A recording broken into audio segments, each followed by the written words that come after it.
धमतरी में सोमवार को बजरंग दल द्वारा धमतरी एसपी ऑफिस का घेराव किया गया, जहां गौ तस्करी करने वालों पर कड़ी कार्रवाई की मांग की गई। साथ में हो रही तस्करी को रोकने के लिए एसपी ऑफिस के बाहर बैठकर बजरंग दल कार्यकर्ताओं के द्वारा हनुमान चालीसा का पाठ किया गया। वहीं जल्द से जल्द तस्करी करने वालों पर कार्यवाही नहीं होने व तस्करी नहीं रुकने पर बजरंग दल द्वारा उच्च आंदोलन की चेतावनी दी गई।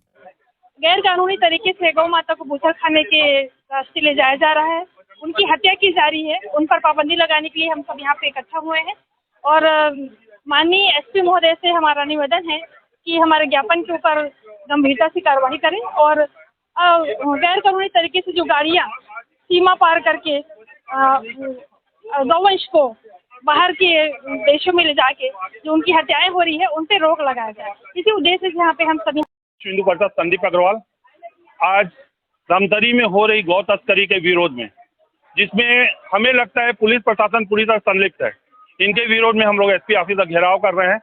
हम लोगों ने हजारों बार शिकायत की कि यहाँ से गाड़ी निकल रही है, वहाँ से गाड़ी निकल रही है, पुलिस प्रशासन मौन रहती है और कार्रवाई नहीं करती।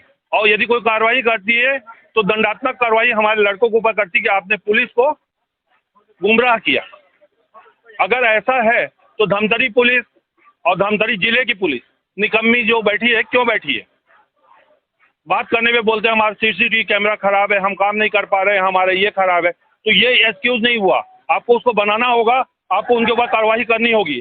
और नहीं करने की स्थिति में आज तो छोटा आंदोलन है, कल उग्र आंदोलन होगा, जिसकी समस्त जवाबदारी प्रशासन की होगी। पुलिस के ऊपर जो भी पैसा लेके इस गाय को छोड़ रहा है उसको तत्काल निलंबन किया जाए। जब तक एसपी साहब नहीं आते, एसपी साहब तो मैं 2 साल में एसपी साहब के पास 20 बार आया हूँ, एक बार भी दर्शन। मैं रामचंद्र देवगन, जिला मंत्री विश्व हिंदू परिषद बजरंग दल। आज जो धरना प्रदर्शन किया गया है, कलेक्टर का एसपी कार्यालय का घेराव किया गया है, वो इसलिए किया गया है क्योंकि लगातार शासन को सूचना देने के बाद भी गौ तस्करी नहीं रुक पाई। दिन में रात में ग्रामीण स्तर में, शहरी स्तर में लगातार गौ तस्करी की गाड़ियाँ पार हो रही है और ये पुलिस प्रशासन के सामने पार हो रही है।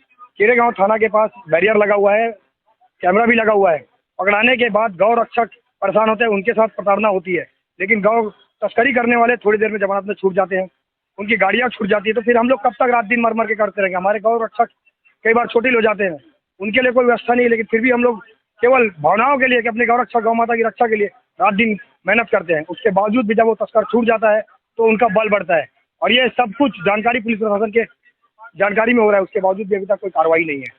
पहले भी ज्ञापन के स्वरूप दिया जा चुका है, पुलिस के पास बार बार संज्ञान में लाया जा चुका है। कुछ चिन्हित गाड़ियां हैं जो कि लगातार जा रहे हैं, कुछ ढाबे वाले चला रहे हैं, कुछ डेयरी वाले चला रहे हैं। ये गाड़ियां चिन्हित गाड़ी हैं, या तो पुलिस को कमीशन आ रहा है इसलिए पुलिस कार्रवाई नहीं करना चाहती। गाड़ी पकड़ी होने के बाद राजसात किया जाना चाहिए। जब उसमें गाड़ी में आपको तस्करी का सामान मिला है, गौ माता पकड़ी गई तो राजसात होना चाहिए, लेकिन राजसात नहीं होता, फिर गाड़ी छूट जाता है, फिर वो तस्करी में लग जाता है। कब तक ये काम चलता रहेगा? ये आज ये रोष है। अगर ये गौ माता की तस्करी बंद नहीं होती तो ऐसे ही कार्रवाई चलती रहेगी। अभी ये छोटा आंदोलन है, इससे भी बड़ा विशाल आंदोलन पूरे जिले भर में किया जाएगा।